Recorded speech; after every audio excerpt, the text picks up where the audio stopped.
You're watching Going Underground with me, Afshin Rattansi. Coming up on the show, as political parties spend hundreds of thousands of pounds on advertising in their bid to win hearts and minds, we talk to an award-winning ad man about the culture of smoke and mirrors. Hundreds of thousands of pounds of political party donations currently go to ad agencies. But are future prime ministers using these same subliminal techniques to sell us election pledges that are employed by ad men to flog washing powder and weapons? As last week's figures show, advertising in Britain is expanding at its fastest pace for 5 years. But who is paying for these tax-deductible glossy ads? Joining me now is an award-winning copywriter, brand consultant and author of Brand Psychology, Consumer Perceptions, Corporate Reputation, Jonathan Gabay. Welcome, Jonathan, to Going Underground. So the book has quite a bit about quasi-subliminal techniques used by marketers and advertising agencies. Tell us a little bit about the smoke and mirroring. The smoke and mirroring. Okay, well, the thing is that we're living in an age that branding has changed very dramatically from the brands that we can see over there in terms of the logos and things like that. It's not just about a logo. Today, it's about getting inside the consumer's mind space in a much deeper way. I was surprised. There were diagrams of brains in the book, left lobe and right lobe. How psychological and psychiatric is it becoming? Totally. No, it is. Look, put it like this. By 2020, there's going to be approximately 40 zettabytes of data out there. Okay, what does that mean? It doesn't mean anything. What it means, that's enough data. Calculating the zeros. You're just adding up there. No, it means enough data, to record every human conversation ever had. Now, with so much data, and with with everyone going online non-stop, because online now becomes the natural way of doing things, what we've got to do is that from a human mind's point of view, evolutionary point of view, how do we get people to then experience a brand when what they're doing is experiencing things in their head? It is a problem that big brands, including all of the ones that you've got in the background here, which I've dealt with some of these people, the problem is that they've got is that they are very good at measuring how many people are clicking or not clicking and that sort of idea. But what they're not getting at this point is why are they clicking or why are they not clicking? But what about how companies will then seek different avenues into our consciousness, as it were? I was interested in how you talked about a way in which to smuggle advertising into editorial content so that it looks like journalism when in fact it's... That's called native advertising. Now, it's been proven, I've actually reading something from America last week on this, funnily enough, and it's been proven now that banner adverts, traditional banner adverts, people really are not looking at them, okay? So what's happening... It's a bit of a waste of time of a multi-billion-dollar industry, but yeah. Well, but it's because we're becoming immune to the whole thing. This is why the psychology is so really important. And so what's happened is that with native advertising, the good news is there's native advertising, which is going to be a piece of editorial, usually in a little box or something, that's going to have something that looks like it's got something to do with what you're reading in terms of the official bona fide website. And then you go into it, and actually it leads to something which is a commercial venture rather than something else. And another way of getting people in is something called clickbait headlines. And a clickbait headline is something that it looks intriguing, and it doesn't quite tell you what it's going to be, but it's intriguing enough to get you to actually click it. Now, the downside. The downside is people are wising up to all of this stuff.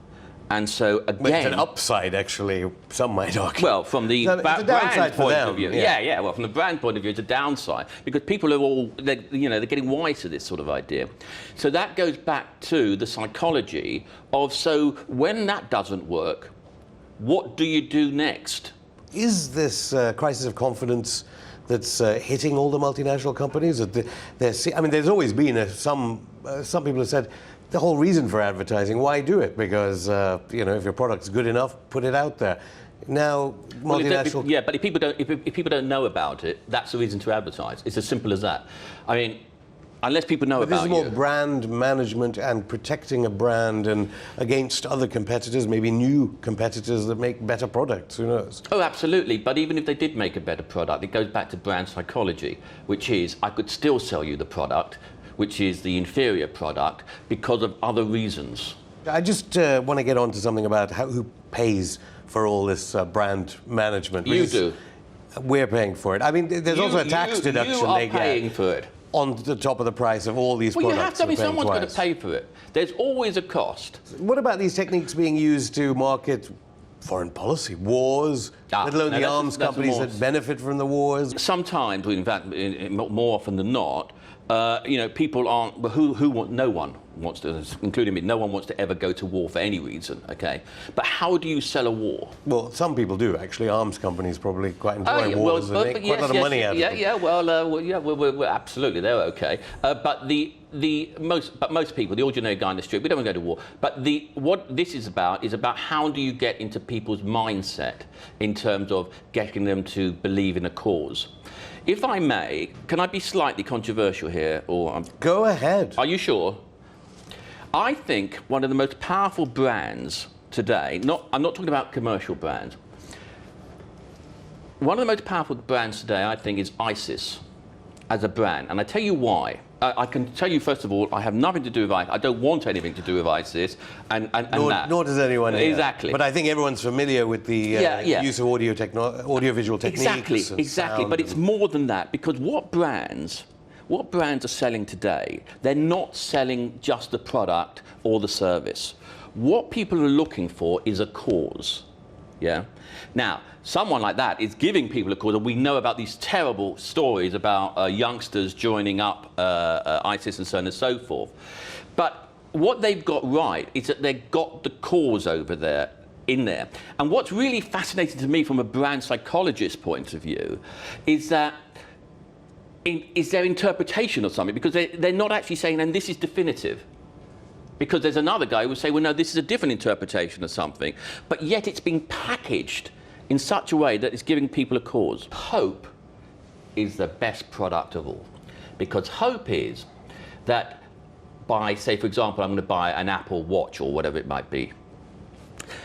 Once I bought the watch, okay, Apple will say, I'm also going to sell you the hope that because you've now got this technology, you can get into an ecosystem and you can start buying other things. So that's hope. In other words, what is hope?